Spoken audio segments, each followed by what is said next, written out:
Hello guys and welcome to Make Easy. And today I'll show you how to install Brew in the macOS. So first we have to visit this brew.sh website, and once you visit there, and you can see a command bin bash, and there is a GitHub user content.homebrew.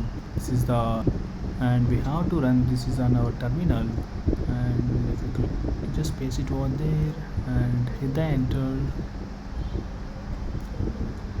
Yes, you need to enter your password.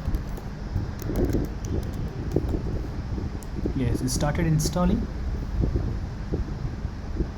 So Brew was installed, so now you can install any other application with a Brew, so like Brew install curl or Spotify. So I already made videos on curl and Spotify, go and have a look at it.